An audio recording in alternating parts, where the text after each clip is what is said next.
guys are cheering for me, right? Thank you, everybody, for being here today.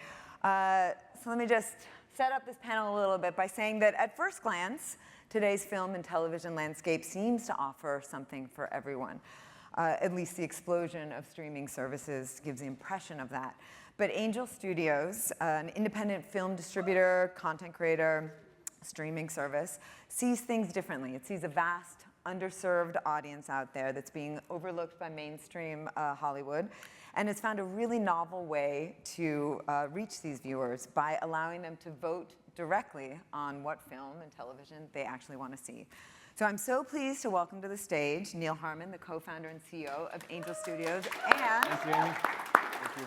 Michael Chiklis, the actor who is, of course, known for his roles on shows and movies like The Shield and Fantastic Four, but also the star of a new Angel Studios film, The Senior. This has been a big week for them both. Last Friday, Neal rang the bell at the New York Stock Exchange as Angel Studios went public. And this Friday, The Senior makes its debut in movie theaters nationwide. So thank you for being here. Really exciting time. Amazing. So let's start. There's a lot to talk about sort of right now, but I want to start by setting up what Angel Studios is. And I think to do that, we sort of need to go back to the very beginning.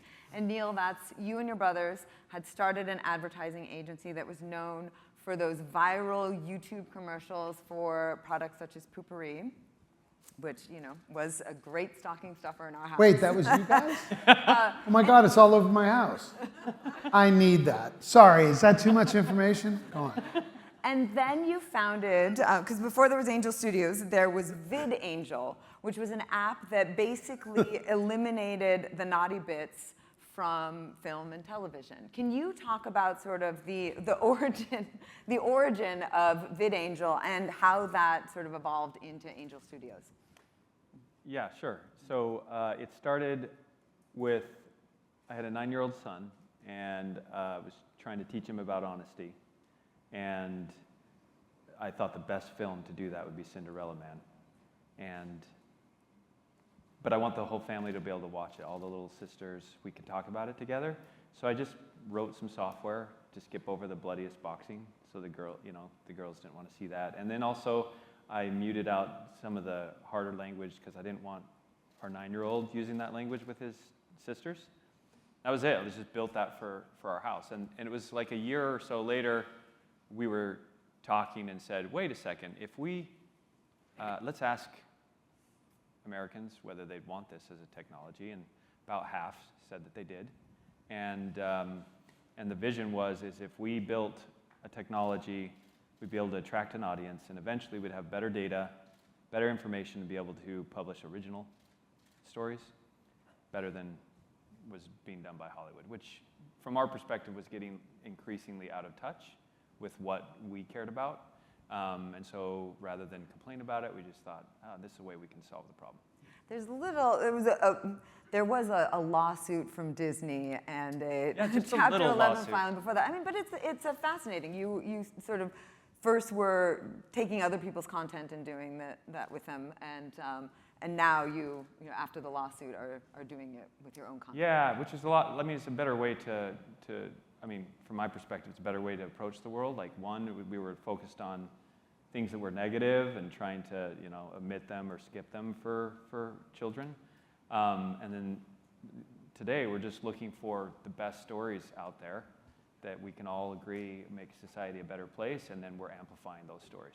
So I want to get into sort of your model, but first let's talk about sort of the slate of content that you offer now, because a lot of people, and we have it right here on our panel description, have characterized Angel Studios as a really faith-based film studio, and you have definitely some high-profile religious content like The Chosen and the animated movie King of Kings, which came out recently. Yes. But you also have kids' cartoons, you have action-adventure series, you have your dry bar comedy, which is sort of a sub-brand, and obviously films like The Senior. What's the thread? Yeah, what's the thread between all So of the them? thread is that titles on Angel get chosen by the Angel Guild. There are almost 1.6 million members of the Guild in 180 countries. And every time a title comes, we send it out to a sample and have them watch it and vote on it before it even gets released. And then this does two things. It helps us decide which ones to release. And then secondly, it gives a set of feedback to the filmmakers where they can actually improve their cut or make changes to it if they want to. And so it helps us find the very best, and it helps us improve the ones that we discover.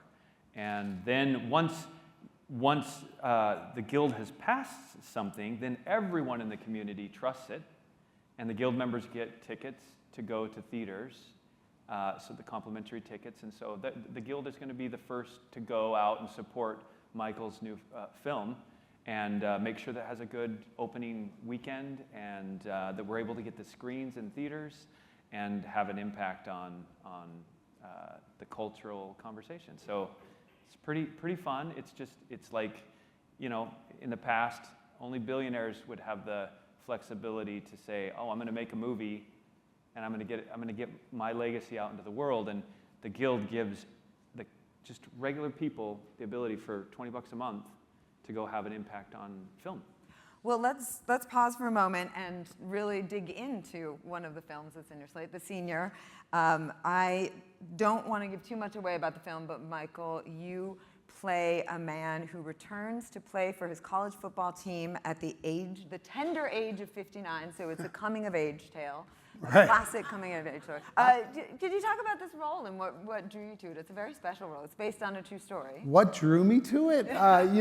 For any of us who have played organized sports, male or female, the idea of getting to play football again at 59 years old, and Mike was 59 when he did it, and I was 59 when I did this movie, was just, actors are silly because you read something and you love it and you want to do it, and all you want is to get the role and to do this thing, right?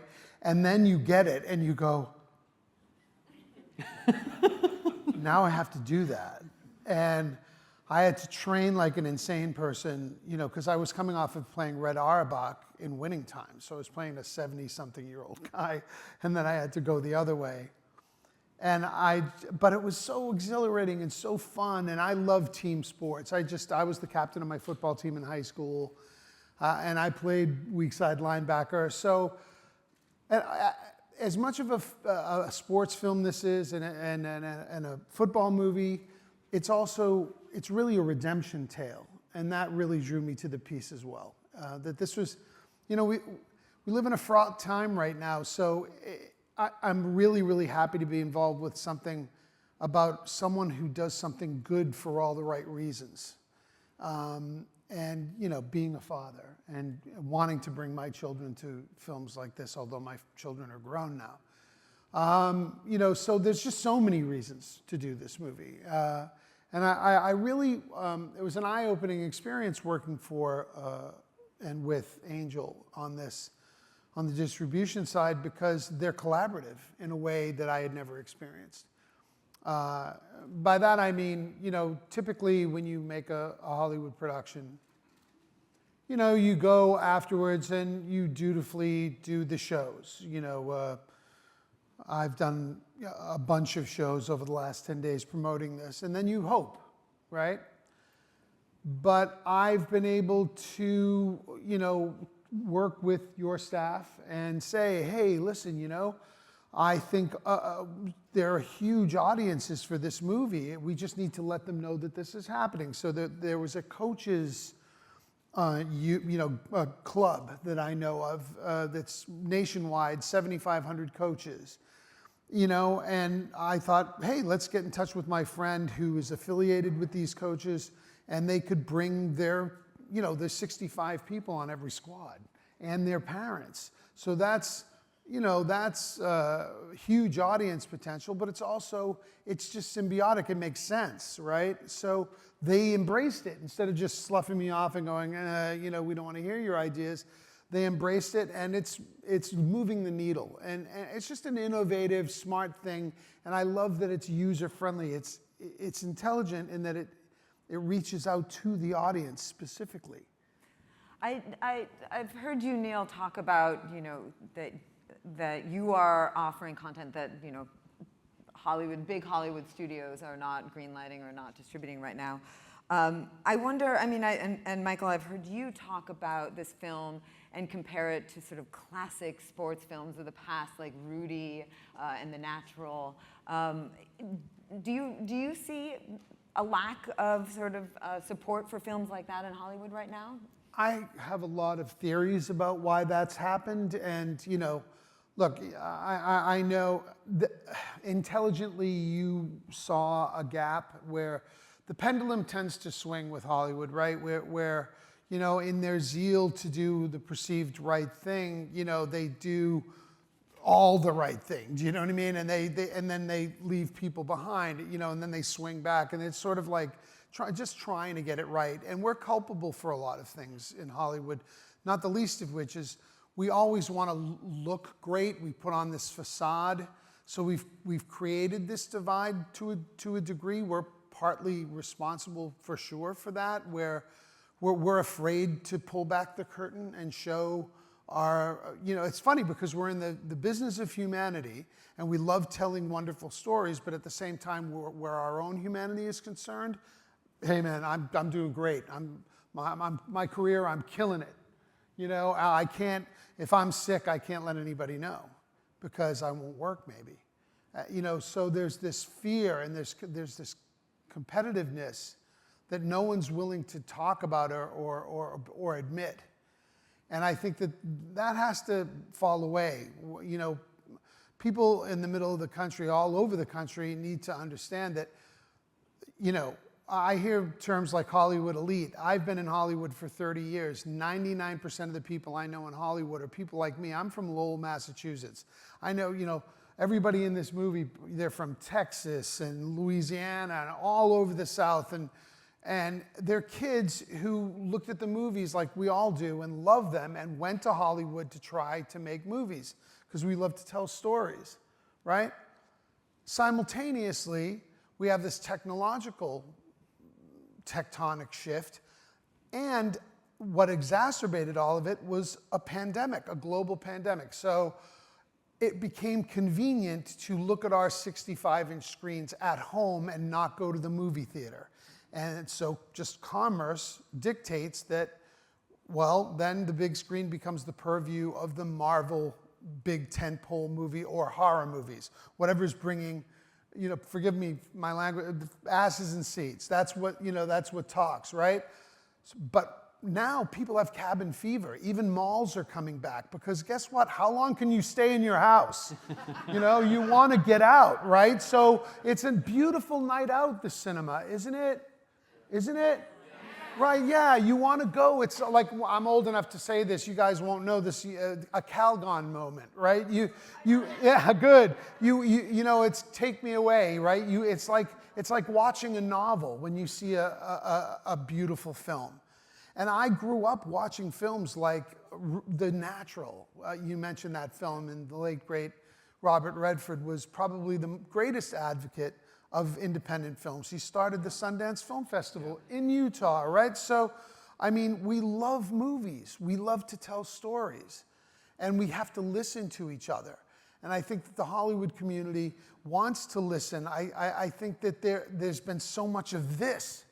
And we need to just listen and be calm and tell great stories and collaborate. I think really at our core, we're all human beings, and that's what drew us to this in the first place. I'm sorry for the dissertation, but that's... I want to get back to some of these themes, but I want to unpack, because I don't know if sort of the audience fully understands this, is actually how Angel Studios works with their guild members, because it is really, this is very novel. So I think adding to what Michael just described about changes in the industry and COVID, one of the big changes is that film used to have a theatrical release and then it would have a DVD sales channel. Yeah. And the artists and the filmmakers, if the film did well in the theaters, would have the potential of making back end on the DVD and Blu-ray sales Right. and be able to provide for their families. Today, the industry's changed, and Netflix takes out all the risk by paying up front or agreeing to something up front, so does Prime. But the problem is that they pay the same thing whether you succeed or fail on their platform. And so it took out all the back end. And the angel model, because we have this guild, we're essentially recreating that for the 21st century, where something can do well in theaters, and theaters usually is a break-even proposition. It's about a marketing event, but then you expect to make your money after you create that marketing event. Well, with the angel model, we share in all the upside. We partner with Michael and his team. We love you.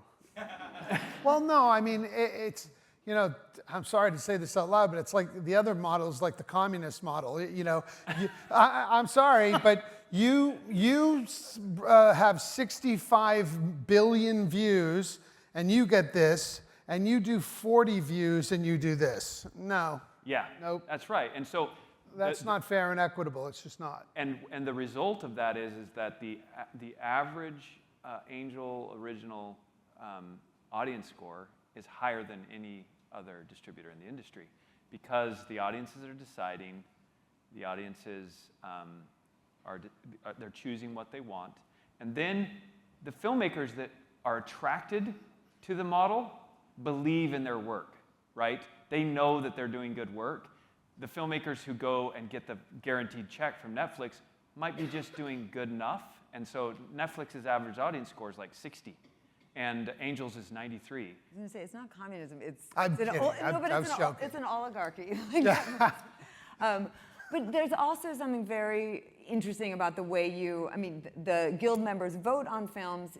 They also provide early feedback on projects. Correct. And filmmakers will make adjustments based on that feedback. That's right. There's a dashboard, and the dashboard shows the watch time, where people fall off. The guild members are able to interact with the filmmakers, leave comments, and then if the filmmakers read the comments, then the guild members hear, oh, Michael Chiklis just read your comment, or the director just read your comment, and then the director can respond, or they can implement ideas from the feedback. Like if there's a slow period in the movie, if the second act is kind of dragging, then they can use that feedback and they can get it ready for the market before the market has to respond to the film. Michael, you were saying you had to go back and film. There's a sort of a final scene of football being played at night. You had to go back and film that. Well, that was a rare opportunity to have a second bite at the apple. Normally, when you make an independent film, you have less money than anybody else and less time, right? It's really all about money and time. So in the independent space, you know, you have so much money and so much time, and you go and make the film. And in this case, a calendar year after we had made the movie, I got a phone call from the producer saying, hey, I got good news and I have bad news. The good news is this is a really good movie. The bad news is the football isn't commensurate with the scale and the look and the feel of the movie. We need a bigger, better, like more spectacular football sequence, particularly at the end of the movie. So we want to get together for another week. And I was like, you're going to spend that money and bring us all back together again in Texas and do it? And they were like, yeah, we feel like it's penny wise and pound foolish not to do that. And I was like, over the moon. And that speaks to, you know, Mark Giardi. I got to spend just a second on him. Mark Giardi, speaking of classic sports films, he produced Miracle and Secretariat and The Rookie at Invincible. Yeah, you know his resume, and as I do, and he's just he's tremendously talented at this, and this took 18 years for him to make. You talk about some fortitude, and I mean, you hear stories like, oh, Forrest Gump took 7 years to make, this took 5 years, this took 6 years. This took 18 years for him today to bring it to the screen. And the other day when we were down in Texas, at the end, those two men, Mike and he, were so emotional because they've been through this odyssey together. And he just believed in this story and the value of it, and that there's an audience for it. And here we are so far, really doing well, and the Rotten Tomatoes meter is like this. And We were at the premiere in Texas, and Yeah. both of us had people come up to it. Like I had a guild member come up and say, I just called my secretary and asked her to buy 1,000 tickets for everyone in my company to watch opening weekend. And I guess you had a similar. Yeah, another, thankfully, like a wealthy friend of mine who's a benefactor said, I love this movie. I'm buying 1,000 tickets for people who can't go. And I was like, talk about the pay it forward. I'm sorry, I'm just stealing your dog.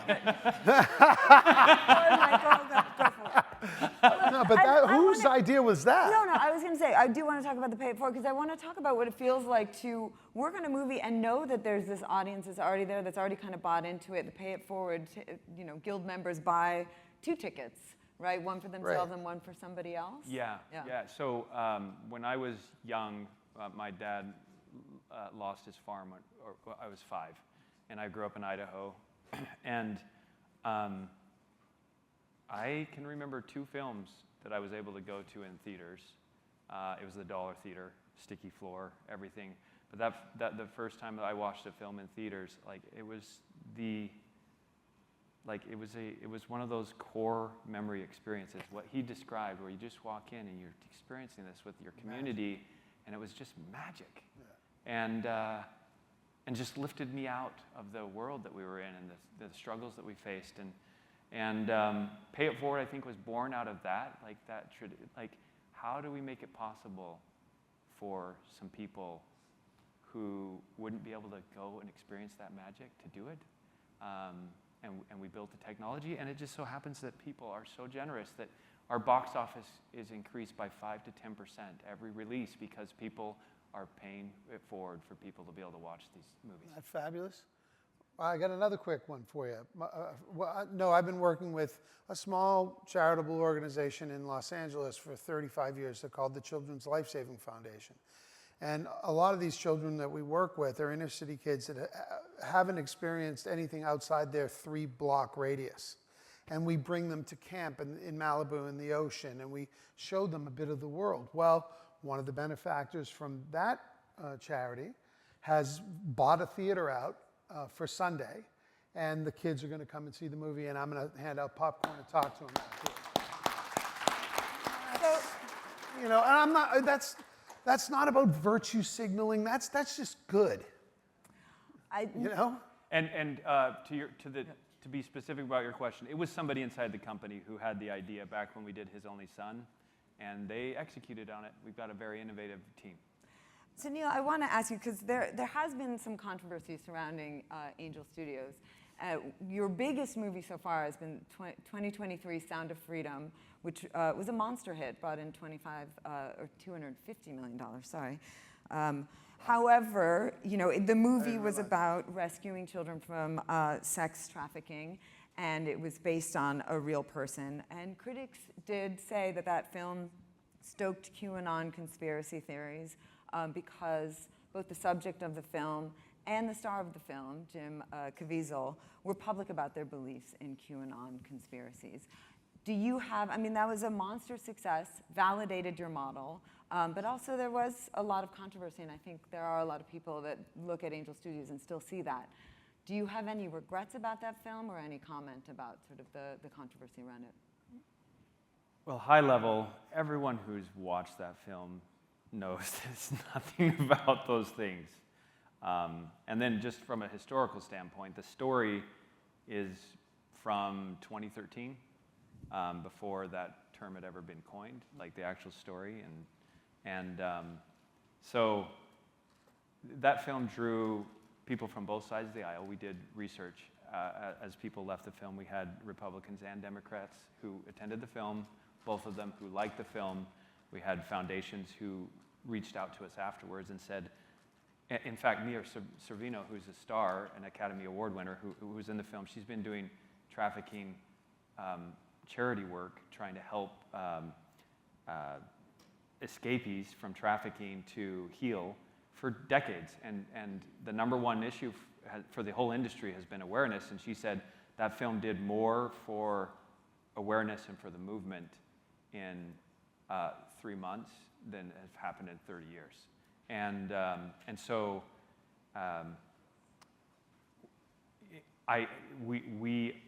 Just one anecdote. A gentleman from Seattle, our team was down working on like the Latin American market and ran into the director of an orphanage who takes in trafficked children. And that director shared with him, with our team member, about a man from Seattle who watched Sound of Freedom and then began donating ever since to this particular charity and has funded their operations. Those are the kind of quiet things that nobody knows is happening. That was a baton moment. No, now. Yeah, but that was a baton moment. And there's a whole new crop of people who are aware of this issue, who are actually doing something about it. And the controversy around the film was primarily just in the media. It wasn't in the people who actually watched it. You say that that film reached audiences across the aisle, and I know, and we're talking about universal values and a redemption story about a man who returns to play football and really finish up some unfinished business. But you also, I know that you've been marketing a lot on highly partisan sort of networks. You had a distribution deal last year with Daily Wire on one of your films, and have sort of marketed the Angel Guild membership on podcasts like Megyn Kelly and Dinesh D'Souza and Laura Trump. Do you see sort of marketing over there undercutting this other mission to sort of create these universal films, or is that, is it a big enough tent for all of it? It's a great question, and one of the things I love that Michael said, he said, one of the things that we can agree on is a great sports movie. Like, it can reach to every corner of our world, and as a community, we can agree that we enjoy that experience.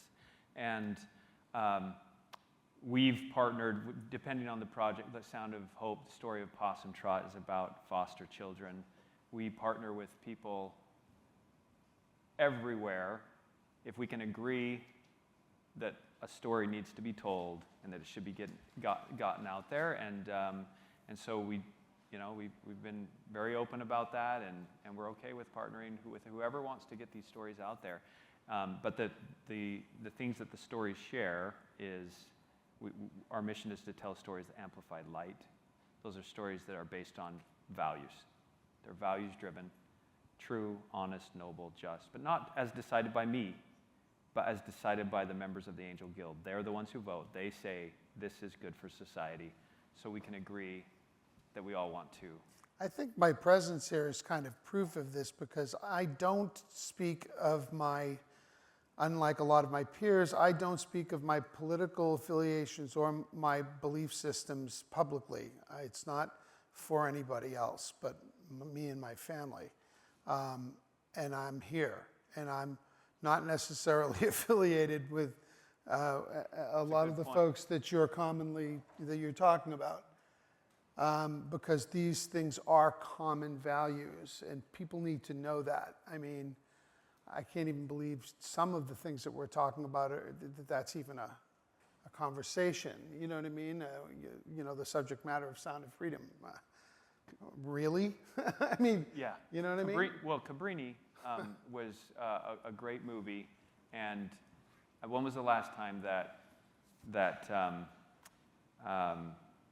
Whoopi Goldberg and Jordan Peterson agreed on anything? They both loved Right. that movie. Right. And so we feel like at Angel that we're building something that we can agree is good for our future. And there'll be times, when marketing doesn't connect or when we disagree on something. But if we can agree that these stories can unite us, that's worthwhile. Yeah. I want to thank you both for Here, coming, here. for engaging in this conversation. I think it's very important. And Michael, I want to thank you. You've inspired me. I played volleyball in high school. I'm going back in a decade. So thank you both.